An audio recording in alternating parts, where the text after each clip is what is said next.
Hello and welcome to the New England Job Show, a show produced by job seekers for job seekers. Now, as we all know, the job search process is a long and tedious one. Applying for jobs on one's target list and actually securing an interview requires researching the company using various means. We have an expert with us today to discuss researching organizations.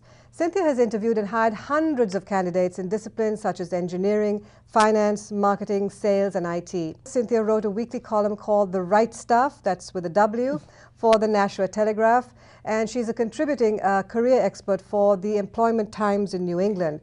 Cynthia is also the author of 366 Tips for a Successful Job Search. Thank you for taking time off to come talk to us. Sure. I want to jump right into this topic of researching organizations when you're in a job search.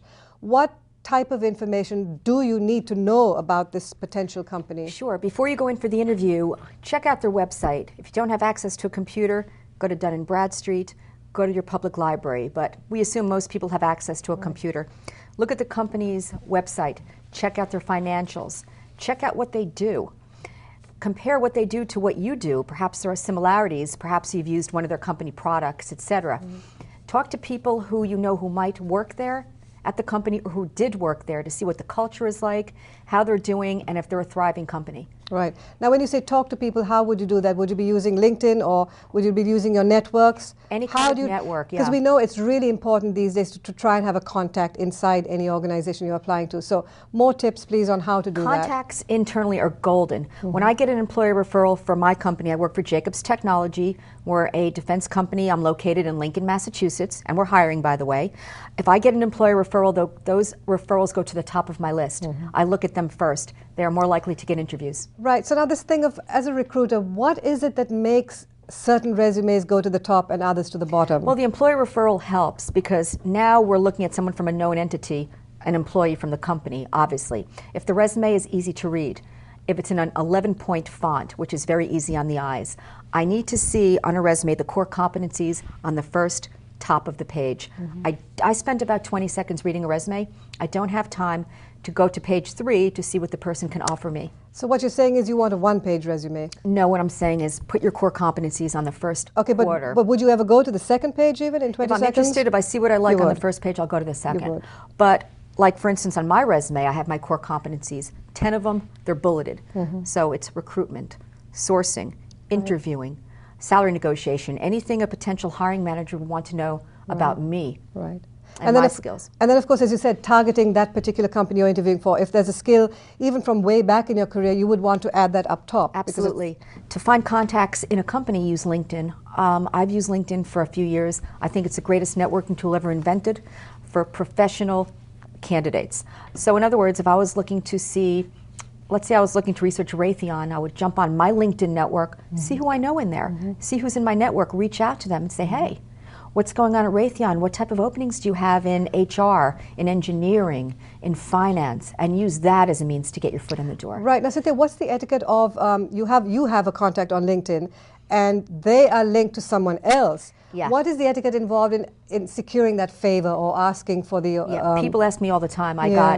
They say, I am connected to Jane Smith and she would like to reach out to you about openings at Jacobs. And I'll respond, yes, please have them call me at, and there's a place for your number on LinkedIn. And I've gotten phone calls, I've gotten emails, and I'm pretty much willing and able to help everybody. Right. Because I know I was unemployed during the last recession, I know what it's like, and you know, it's not pleasant. Right. So I'll reach out and try to help people. So we were talking about preparing for the interview. What else does one need to be doing? Know the company's products. I used to work at a company called Goodrich, and we were talking about this before.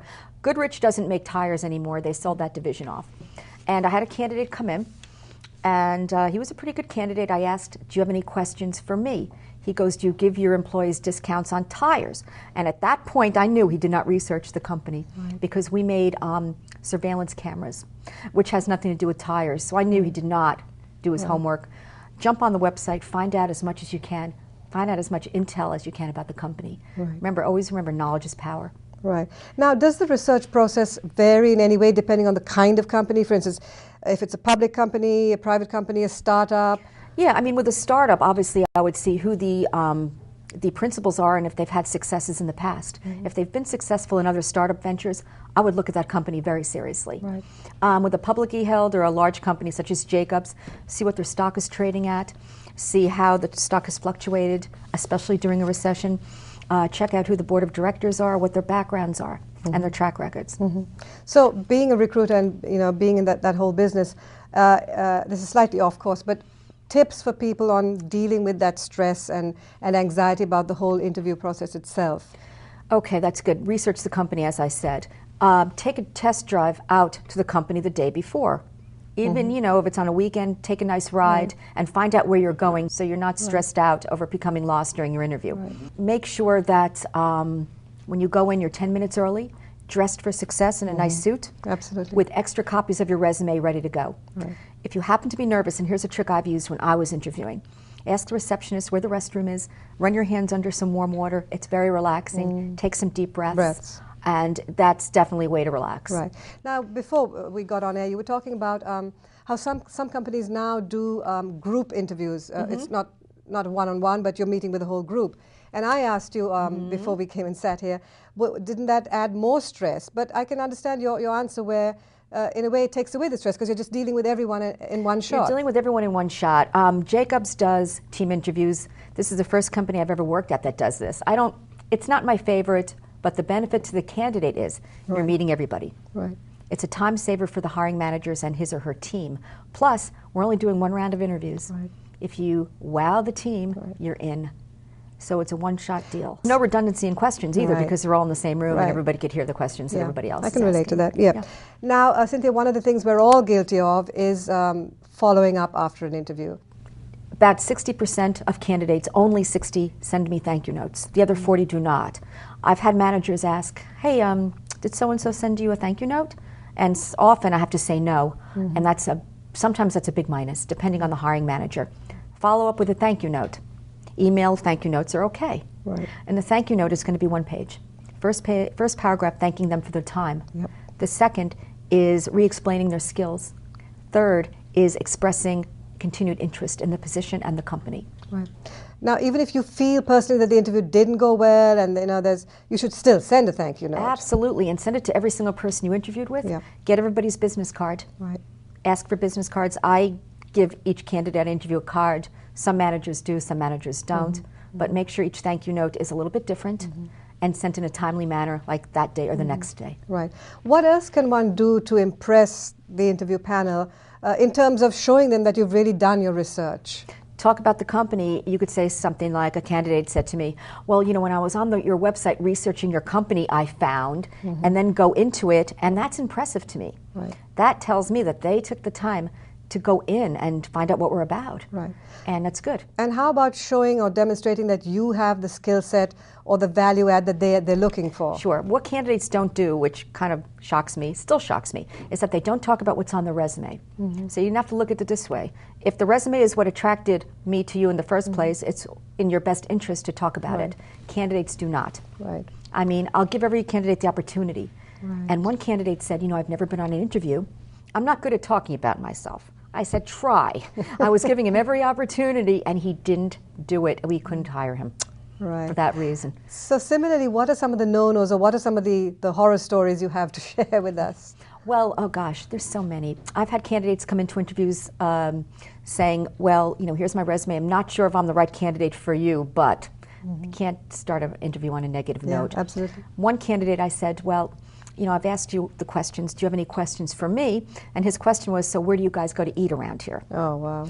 Always keep questions job related. Do not ask about benefits or perks. Ask 3 or 4 really good job-related questions. And candidates aren't doing that either as much. Right. It seems so obvious and logical, but we all make those mistakes. Never ask about, so what's the vacation policy like? That'll give me the impression that all you care about are vacation. Exactly. So Cynthia, your book, 366 Tips for a Successful Job Search, what motivated you to write the book? And it only came out in July of this year. Came out in July. It's doing very well. What motivated me was I wanted to put out a simple guide for job seekers. Maybe the new college grad, maybe the person who's transitioning out of the military, somebody who needs a job or wants a new job. It's a calendar, but it's also a comprehensive job search. Each day of the year has a tip, and it goes in order chronologically from the resume all the way through to the job offer. It also gives you a chance to make notes on each page to track your progress. It's a quick read. You could read it 20 minutes before an interview and get tips that could help you. So how big is it? I mean, you know, it's something that can sit on your desk as a calendar? No, it's a book. It's a glossy. It's a 5x8. Okay. It's 366 pages. It's a beautiful book. All right. And it's on Amazon.com. Right. And BarnesandNoble.com. Okay, so 366 tips is a lot. What are some of your, do you have a top 10 or some of your favorites? I have a top 366. They're all important. Be prepared to talk about what's on your resume during an interview. Be prepared. Research the company. Always follow up. Networking will get you a job 80% of the time, so spend 80% of the time doing what works 80% of the time. Right. The mistake candidates are making, which I'm seeing, when I talk to people, is that they're spending 80% of their time doing what works, 20% which is surfing the net. Don't do it. It's a black hole. Rely on your personal network and LinkedIn. Well, a lot of us who are unemployed are finding that more and more, hence the success of all these networking groups. So at the end of the day, though, it is the personal contact, it's the people-to-people contact that really... People-to-people. If you're invited to a social event, even though you think, oh, I'm not going to meet anybody, go. If you have a spouse who's a teacher, for instance, and they're going to their Christmas party, oh, don't say, no, I don't want to go. It's all teachers. Those teachers might be bringing a spouse along who could help you. Right. You just don't reject any invitation. Right. And how about, for instance, your neighbor or neighbors could be people working in great companies, and that could be an opening. Neighbors. But is there a social etiquette around approaching people randomly, saying, hey, you know... it's not really random. For instance, if you're working out at the gym's a great place to meet people. But people don't talk at gyms. Sometimes they do. It's easier to start a conversation at the gym if you're working out next to someone than like at, the provided they don't basket. have their headphones on. That's very... I know.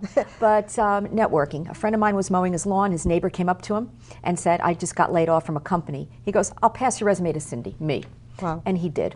Then I went on vacation. I passed it to my hiring managers and I left. While I was on vacation, this particular guy got interviewed and hired. Wow. I had no idea until I got back and I saw my requisition report. That's networking at its finest. That's a great He was story. walking across the lawns to find my friend mowing. That's how he got it. So that's my philosophy in life, is right place, right time. I mean, be at the right place, right time by planning. Right. Other tips from your book? College grads. I know a lot of college grads are still looking. Use your career centers at your universities to help you with your resume, interviewing, and networking. Anything that you've done in college that can make you a leader, put it on your resume. Make sure that any scholarships you've received are on your resume. And one more thing, real quick. Resume length, 2 pages is fine, 3 pages is fine. It doesn't matter. Okay. If you have a lot of experience, do not try to jam it on 1 page. Okay. Ever. That's interesting because one hears conflicting views on that. The old school is 1 page, but if you have 15 years in the business like me, if I put all my experience on 1 page, it would be a illegible. 3-point font, and you'd have to use a microscope to read it. Stands to reason. My resume is 3 pages long, and I've never once been rejected for that when I was interviewing. It's just not... It's not something people are looking at anymore. Right. Now, you talked about college grads. That's the younger population. What about the older workers? What are some of the pitfalls that they're facing or the obstacles they're facing? Any take on that? That's a great question. Age discrimination is illegal in the United States. Everybody knows that, but it happens. The thing about it is you can't prove it because there's so many reasons why you don't get the job. And no one's going to say, well, quite frankly, Mr. Jones, you're too old. We're not going to give you the job. Age equates with experience and talent and skill. And that's the positive spin you put on it, because what you could bring to the table is a lot more than, let's say, somebody with 3 years experience. Exactly. And you have a great work ethic too. But that would have to reflect on your resume, obviously, to get your foot in the door. And also when you walk in, the attitude has to be, here I am, I've got great skills, I could help you. I'm the one. Instead of, I'm too old. Hi, Cynthia. Your book sounds fascinating. Thank you. Looking forward to taking a look at that. Thank you for taking time off to come and talk to us. You've shared some great tips with us. Thank you. We truly appreciate your sharing, and maybe you'll come back and visit us soon. I'd love to. Thank you. Thank you. All right.